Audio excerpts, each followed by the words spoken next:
حضرت ابو بصیر رضی اللہ تعالیٰ عنہ نبی پاک صلی اللہ علیہ وسلم نے طے کر لیا کفار کے ساتھ، حدیبیہ کی جنگ ہوئی تو فرمایا اگر کوئی مسلمان مکے چلا جائے گا تو کافر کہنے لگے ہم واپس نہیں کریں گے، اور اگر کوئی کلمہ پڑھنے والا ستایا ہوا مسلمان مدینے آئے گا تو مسلمانوں کو واپس کرنا پڑے گا مسلمان اپنا بندہ نہیں رکھ سکتے،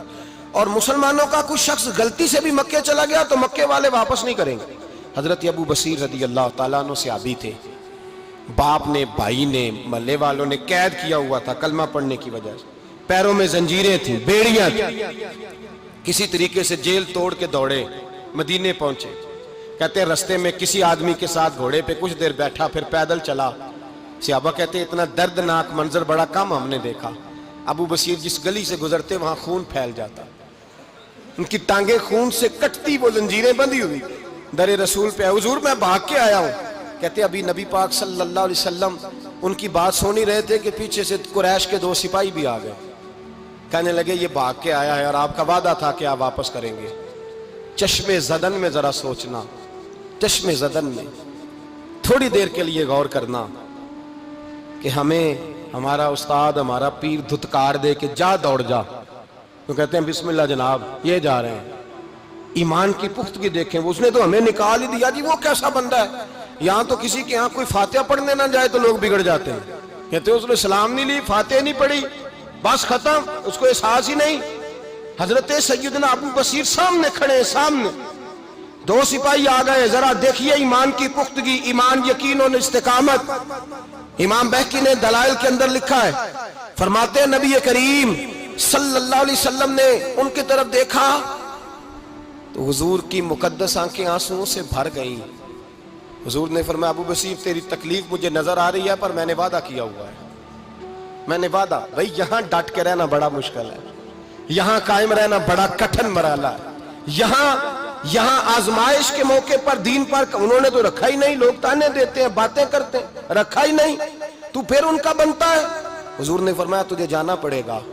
صحابہ کہتے ہیں پورے مدینے میں ایسے تھا جیسے سوگ کا سما ہو۔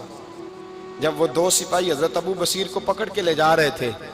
تو وہ پلٹ پلٹ کے پیچھے دیکھتے تھے، پلٹ پیروں میں خون ہے، آنکھیں آنسوؤں سے بھری ہوئی۔ فرماتے ہیں جب وہ پلٹ رہے تھے تو مدینے کی گلیاں بھی رو رہی تھیں۔ میرے نبی پاک جب وہ آنکھوں سے اوجھل ہو گئے تو حضور بیٹھ گئے زمین پہ، نبی پاک نے رونا شروع کر دیا، فرمایا اللہ تو نے اس شخص کی مدد فرمانی ہے، اس پر کرم کرنا ہے، اللہ اس کا خیال فرمانا، اس کے لیے دعا کی، حضور روئے۔ حضرت ابو بصیر باہر نکلے تو وہ جو کافر تھے نا وہ کہنے لگے تو بڑا بنتا تھا ان کا، انہوں نے تجھے رکھا نہیں، تجھے رکھا بھی نہیں۔ تو حضرت ابو بصیر نے تھپڑ مارا منہ پہ، کہنے لگے میں وہ نہیں جو تھوڑی سی بات سے بدل جاؤں، ایمان، یقین اور استقامت کی دولت ملی ہوئی ہے۔ آپ فرمانے لگے میرا تو ایمان اور پختہ ہو گیا ہے کہ میرا نبی اپنے وعدوں کا بڑا پابند ہے، میرا رسول اپنے وعدوں کا بڑا پابند ہے۔ حضرت ابو بصیر کہتے ہیں مدینے کی سرحد گزر گئی تو میں نے کھینچی تلوار ان میں سے ایک سپاہی کی، اب آؤ میرے مقابلے میں جس نے آنا ہے۔ ایک کو مارا، دوسرا بھاگ گیا۔ فرماتے ہیں اب میں مکے جا نہیں سکتا تھا، جاؤں گا تو وہ زیادہ ماریں گے، مدینے حضور نے قبول نہ فرمایا۔ فرماتے ہیں ایک جنگل میں جا کے العیس نام کی ایک بستی تھی، وہاں ڈیرا لگا لیا، دریا کے کنارے، پانی پی لیتا، پتے کھا لیتا، تن تندور ہڈاں دا بالن تے اسی ہاواں نال تپایا، کپ کپ مکیاں پیڑے کیتے تے اتوں صبر پلیتھن لایا، تن دی ہانڈی تے من دا سالن اتے لون صبر دا پایا، غلام فریدا وے میں ساری تیری،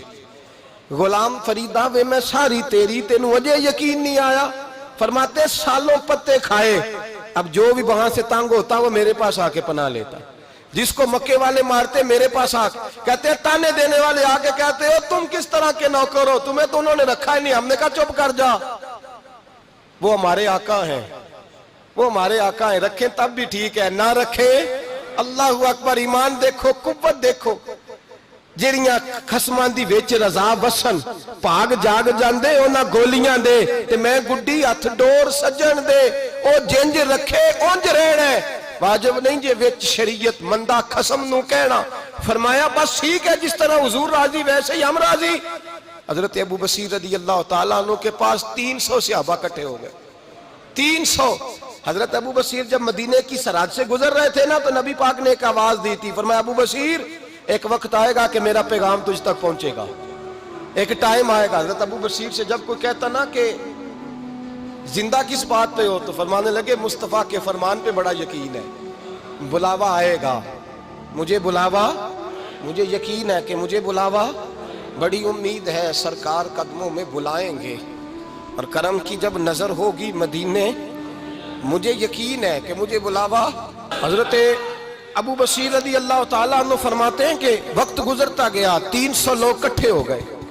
جب کوئی مسلمانوں کا قافلہ مکے کے پاس سے گزرتا تو مکے والے لوٹ لیتے تھے۔ حضور نے بھی اجازت دی مدینے والوں کو، اگر ان کا قافلہ کوئی آئے تمہیں بھی حملے کی اجازت ہے، کفر کا مال مال غنیمت ہے۔ حضرت ابو بصیر کہتے ہیں جب بھی ہمارے قریب سے وہ رستہ تھا شام کی طرف جانے کا، جب بھی کافر گزرتے ہم ان کے قافلے پکڑ لیتے، لوٹتے، ہم بھی ان کو اس طرح کی سزا دیتے جو مسلمانوں کو دیتے تھے۔ فرماتے ان کا جینا محال ہو گیا، ہاتھ باندھ کے نبی پاک کی بارگاہ میں گئے، کہنے لگے یہ شرک ختم فرما دیں اور آپ ان کو بلا لیں۔ حضرت ابو بصیر فرماتے ہیں میں بوڑھا آدمی تھا، دن بھر میں کام کرتا، محنت کرتا، اس علاقے میں کھیتی باڑی کرتا، جب رات ہوتی تو میں کسی پہاڑ کے ٹیلے پہ بیٹھتا اور مدینے کی جانب منہ کر لیتا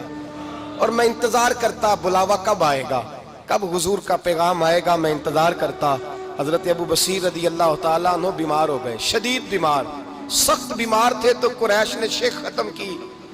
حضرت ابو ہریرہ کہتے ہیں نبی پاک نے 2 صحابہ کو رکا دیا، فرمایا جاؤ اسے جا کے کہو آ جائے، اسے کہو آ جائے۔ صحابہ کہتے ہیں ہم پہنچے تو ان کا آخری وقت چل رہا تھا، آخری ہجکیاں تھیں، ایمان اور یقین دیکھو، آخری ہجکیاں۔ لوگ کہتے ہیں ابو بصیر وقت آ گیا، وہ کہتے ہیں نہیں ابھی وقت نہیں آیا، وقت تب آئے گا جب نبی پاک کا بلاوا آئے گا۔ حضور کا وعدہ تھا وقت تب آئے گا جب میرے نبی کا بلاوا آئے گا، ابھی بلاوا نہیں آیا تو ابو بصیر کا وقت بھی نہیں آیا۔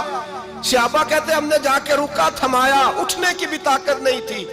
جب حضور کا رکا لیا نا تو دونوں یوں مٹھیاں بند کر لی، گویا جھوم جھوم کے نعرے لگانے لگے آؤ دیکھو میرے نبی کے وعدے کتنے سچے ہیں، آؤ دیکھو حضور کے وعدے، چومتے حضور کا نامہ، سر پہ رکھتے، سینے سے لگاتے، اور کہتے ہیں پھر بلند آواز سے کلمہ پڑھنے لگے، کہنے لگے حضور میں حاضر ہوا،